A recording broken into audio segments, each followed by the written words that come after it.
Hello আসসালামু আলাইকুম। Travel with মিশোর আরও একটা নতুন ভিডিওতে আপনাদের সবাইকে স্বাগত জানাচ্ছি। সবাই কেমন আছেন? আশা করি সবাই খুব ভালো আছেন। আমি আল্লাহর রহমতে অনেক ভালো আছি। তো আজকের এই ভিডিওটা হচ্ছে দেখতেই পাচ্ছেন যে আমরা রেল স্টেশনে পৌঁছে গেছি আমি আর আম্মু, এবং তখন বাজে হচ্ছে প্রায় 6:30, ভোর 6:30। আর তখন হচ্ছে খুবই অন্ধকার ছিল, তার মধ্যে অটো পেয়েছি তাই অনেক। এরপর আমি আর আম্মু কিন্তু স্টেশনে অপেক্ষা করছি। হ্যাঁ, কোথায় আমরা যাচ্ছি সেটাই আপনাদেরকে বলবো। আমরা যাচ্ছি হচ্ছে চুয়াডাঙ্গা, বাংলাদেশের একটা জায়গা। চুয়াডাঙ্গার নাম তো আপনারা অনেকেই শুনেছেন, এবং এইটা আমাদের খুলনা থেকে প্রায় 2.5 ঘন্টা, পাক্কা 2.5 ঘন্টা লাগে যেতে। তো এখানে কিন্তু আমাদের কেউ থাকে না, এটা কিন্তু জীবনে প্রথম যাচ্ছি চুয়াডাঙ্গায়, এবং কেন যাচ্ছি সেটাও আপনাদেরকে বলবো। তো এখানে হচ্ছে আমরা খুব ভোরেই আর কি, যেহেতু ট্রেন ছিল আমাদের 7:15-তে, তো আমরা খুব সকালই উঠে পড়েছিলাম। এরপরে হচ্ছে যে খুব আগেই স্টেশনে চলে গিয়েছিলাম, আর যে দেখি ট্রেন দাঁড়িয়ে রয়েছে না, ট্রেন আসতেছিল। তারপর ট্রেন আসার পরে আমরা হচ্ছে আমাদের সিটটা দেখে বসে পড়লাম। এরপর দুইজনে আর কি একটু বসে, কারণ আমরা না অনেক দিন পরে আসলে জার্নি করতেছি দুইজনে, তো আমাদের খুব ইচ্ছা ছিল যে একটু কোথাও দূরে বেড়াইতে যাব। তো যাই হোক, এই একটা সুযোগে হচ্ছে আমরা চলে যাচ্ছি। আর এই দিকে ট্রেনেও হচ্ছে মানুষজন আসা শুরু করে দিয়েছে, কারণ এই ট্রেনটা খুব বেশি একটা দাঁড়ায় না, যখনই স্টার্ট করবে একদম মানে বড় বড় স্টেশনগুলোতেই আসলে দাঁড়ায়। তো আমরা এখান থেকে রওনা করে দিলাম। তো যাই হোক, যেই কারণে হচ্ছে আমরা যাচ্ছি সেটা হচ্ছে যে আমার চুয়াডাঙ্গায় অনেক গুড় পাওয়া যায় ভালো। তো গুড় তো আর সেখান থেকে নেওয়া যায় না। তো আমার অফিসের একজন সিনিয়র কলিগ ছিলেন, যিনি আমার সম্পর্কে ভাই হন। তো উনি হচ্ছে, ওনার একটা বাগান রয়েছে খেজুরের। তো উনি মূলত হচ্ছে গুড়ের বিজনেস করেন। তো গুড় আমি মূলত সবসময় যখন থেকে তার সাথে পরিচয় হয়েছে, তার সাথেই কিন্তু হচ্ছে গুড় নেই। তো আচ্ছা, তার আগে বলি, এই যে আমাদের কিন্তু 2.5 ঘন্টা লেগেছিল যেতে। এই যে ট্রেন পৌঁছে গেছে, এরপর এখান থেকেই কিন্তু ট্রেন থেকে নেমে তার বাসা পড়ে না, এখান থেকে যেতে আবার বাস ধরতে হয়, বাস থেকে আবার ভ্যানে করে তার বাসা পর্যন্ত যেতে হবে। তো এই কারণেই হচ্ছে আমরা এখানে হাঁটতেছি ট্রেন থেকে নেমে বাসটা ধরার জন্য। তো যাই হোক, এরপরে হচ্ছে যে যেহেতু ওনার ভাই গুড়ের বিজনেসটা করে, তো তার কাছ থেকে আমি যখন থেকেই পরিচয় হয়েছে অফিস থেকে, তখন থেকেই গুড় নেই। তো এই গুড়টা কিন্তু খুবই মজা, এবং ভাইকে স্পেশালি বলে রেখেছিলাম যে আমার জন্য নোলেন গুড় রাখতে। নোলেন গুড়, যেটা কিন্তু প্রথম যে গুড়টা তৈরি হয়, তো ভাই আমার জন্য নোলেন গুড়টাই রেখে দিয়েছিলেন। তো সেই গুড় নিতেই আসলে যাত্রা। কিন্তু আমি যেহেতু অফিসে এখন ঢাকাতে নাই, তো সেই কারণে ঢাকা থেকে সব সময় নিতাম, কিন্তু এখন তো আর পসিবল না। আর আমার হোম টাউন যেহেতু খুলনা, আর খুলনা থেকে চুয়াডাঙ্গা প্রায়শই কাছে, এবং ভাই প্রায় বৃহস্পতিবারই তার বাড়িতে যান ঢাকা থেকে। তো উনিও আসবে এবং আমিও এখান থেকে যাব। তো ওনার কাছ থেকে সরাসরি এভাবে বাসা থেকে নেওয়াটাই আমার কাছে খুব সহজ মনে হয়েছে, যার কারণে ভাবলাম যে বাসা থেকেই নিই। আর যেহেতু আমি আর আম্মু অনেক দিন ধরেই বের হই না, তো ভাবলাম যে বের হই, তারপরে একটু ঘোরাও হয়ে যাবে আর গুড়টাও ওই দিকে নেওয়া হয়ে যাবে। তো আসলেই নতুন একটা প্লেস, জানি না কেমন কি হবে। আর বললামই, জীবনে প্রথম আসলে চুয়াডাঙ্গা যাচ্ছি। তো এই কারণে ভাইয়ের একজন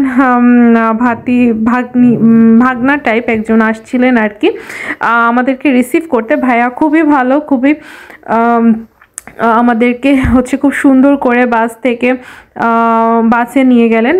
বাসে যেতে মূলত ভাইয়ের বাসা পর্যন্ত যেতে জীবননগরের নাম তো আপনারা অনেকেই শুনেছেন, দর্শনা জীবননগর। তো ওইখান থেকে মূলত আমাদের 10 থেকে 15 মিনিট লেগেছে বাসে যেতে। এরপর বাস থেকে নেমে আবারও ভ্যান নিতে হয়, যেহেতু ওনার বাসাটা অনেকটা ভেতরের দিকে। তো ভ্যানে মূলত আপনার 10-12 মিনিটের মতো লেগেছে।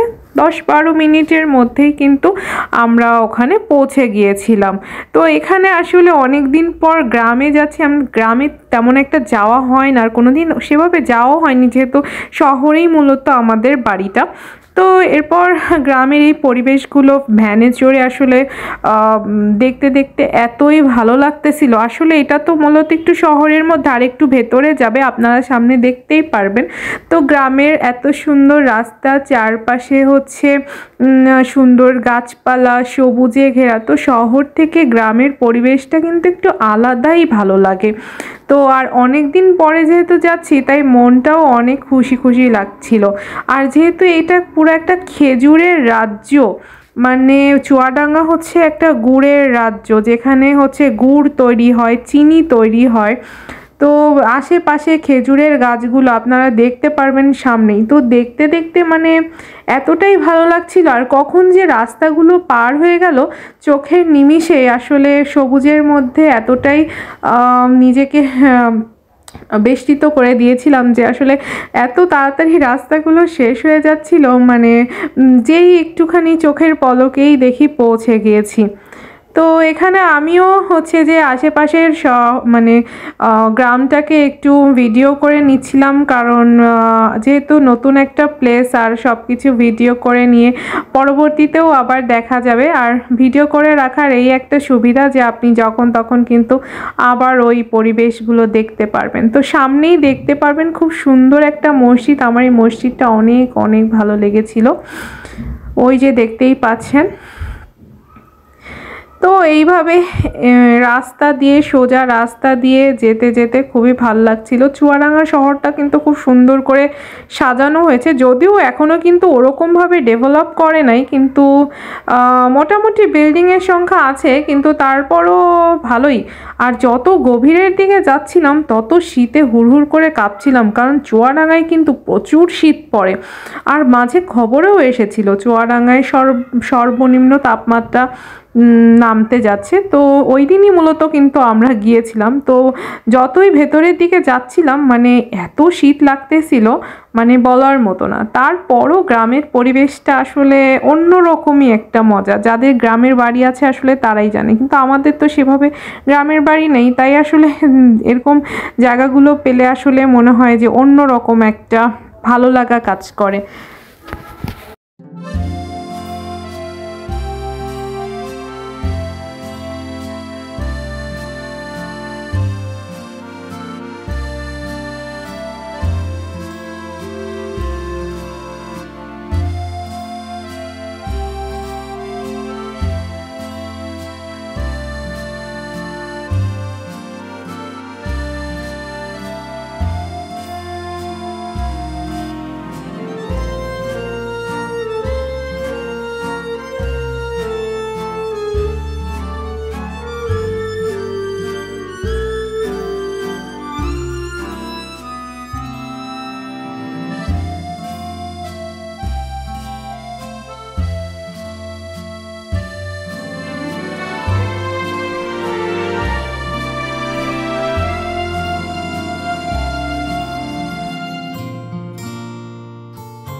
আর দেখতে দেখতে কিন্তু আমরা পৌঁছেই গেলাম কিন্তু গ্রামের সেই রাস্তা দিয়ে একদম গভীরে তার বাড়িতে। তো ভালোই কিন্তু লাগছিল। আর আশেপাশে দেখেন কি সুন্দর, আশেপাশে কিন্তু খেজুরের বাগান, সেটাও আপনাদেরকে সামনে দেখাবো। ভাই আমাদেরকে দেখাতে নিয়ে গিয়েছিল। আর এই যে দেখতেই পাচ্ছেন কি সুন্দর একটা বাড়ি। তো এটা কিন্তু ভাই মূলত নিজেই মানে এগুলো হচ্ছে তার নিজেরই জায়গা। এগুলা সে 2 তলা একটা বিল্ডিং করেছে এখানে সামনে। তো দেখতেই পাচ্ছেন খুব সুন্দর করে বেড়া দিয়ে ঘেরাও করা। আর যেহেতু আমরা প্রথমেই আসছি এখানে, তো সব কিছুই আসলে ওভাবে জানি না আসলে কোথায় কি, যাই হোক সামনে আপনাদেরকে দেখাবো। তো এইখানে হচ্ছে যে আমরা ভেতরে ঢুকেই হচ্ছে ভাইয়ের মা যিনি তিনি আমাদেরকে রিসিভ করেছিলেন। তো ভেতরে ঢুকে এভাবে খুব সুন্দর একটা সিঁড়ি আছে এবং সেই সিঁড়িতে ঢুকেই হচ্ছে যে তাদের বাসাটা খুব সুন্দর করে তৈরি করেছে। আর এখানে দেখেন ভাইয়ের যে মা, আমি তো তাদেরকে ভিডিওতে নিতে পারি না এভাবে, তো যাই হোক এটা একজনের পার্সোনাল বিষয় বা বাড়ি। তো এখানে দেখেন এত সুন্দর সুন্দর পিঠা তৈরি করেছে, মানে খেজুরের বাগান, তার সাথে হচ্ছে খেজুরের দুধ পুলি পিঠা, তেলের পিঠা, তারপরে অরিজিনাল না মানে হচ্ছে যে রস, যেটা খেজুর রস, সেই রসটাও হচ্ছে আমাদেরকে দিয়েছিল ওই যে বোতলে করে। তো বিভিন্ন ধরনের মিষ্টি, ফল, এত কিছু আয়োজন করেছিল নানি, মানে আসলেই মানে আমাদের এত সুন্দর করে আপ্যায়ন করেছিল। চুয়াডাঙ্গার মানুষগুলো না ভীষণ ভালো, মানে এত আন্তরিকতা, মানে এত মানে অতিথি পরায়ণ বা যেটাকে বলে যে মানে খুবই ভালো, মানে এক কথায় অন্যরকম যে চুয়াডাঙ্গার মানুষেরা। তো যাই হোক এরপর ভাইকে বললাম যে আমরা একটু বাইরেই যাব। তো বাইরে একটু ঘুরতে গেছিলাম। তো ভাই হচ্ছে আমাদেরকে বাইরে হচ্ছে দেখাচ্ছিল যে কোথায় কি আছে না আছে। তো আমরা রাস্তা দিয়ে হাঁটতে হাঁটতে প্রকৃতিটা এনজয় করছিলাম, খুব ভালোই লাগছিল।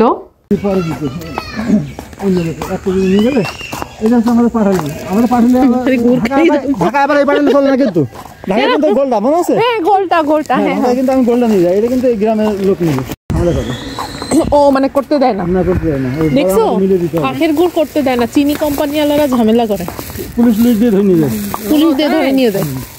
আচ্ছা আমি নেবো বলে পলিথিন নিয়েছি। আর ওইখানে ওই এক লাইনে 3টে বাড়ি আছে আমার, 3টে। এই বাগানটা আমার, এই বাগানটা আপনার? হ্যাঁ ওই তো আম কিনতে আসবো না আপনার। আমি এখানে রাস্তায় দেখলাম প্রচুর আম লাগাইছে মানুষ, প্রচুর আম বাগান। এই বছর হবে, গত বছর কম হয়েছে, এবছর প্রচুর আম হবে।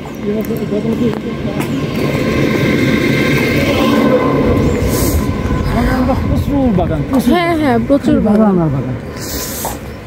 আমাদের খেজুর বাগানটা ওই পাশে, প্রচুর বাগান। তুমি সাইড হোক না, বাদা আছে।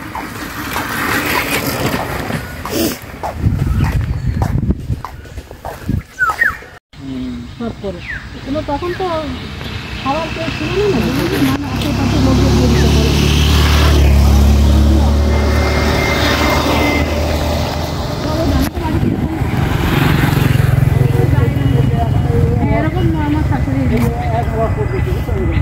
গুড় নিয়ে আসো দাদু, কলস ভরে ভরে, মাটির কলস, বর্দা দিয়ে পাঠিয়ে। ভাই আমাদের গ্রামটাও কিন্তু অনেক সুন্দর, ওই পাইকগাছা ঘোষাল, আমাদের তো জায়গা আছে ওখানে, কিন্তু ওই যে নানি তাই বললো দেখো তো হচ্ছে এরকম নিয়ে আসে, দেখাচ্ছে দেখো কিভাবে মাঠে ভাত ধোয়াতে আছে, গাছ কাটতে হবে, কারণ রস তো প্রচুর হয়। হ্যাঁ এত রস কি করবে,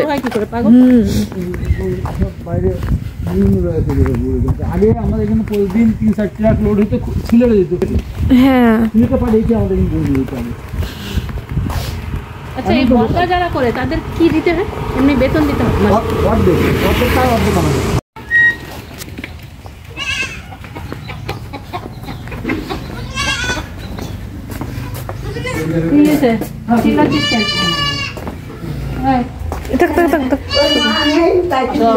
মা নেই তাই চিল্লাচ্ছে।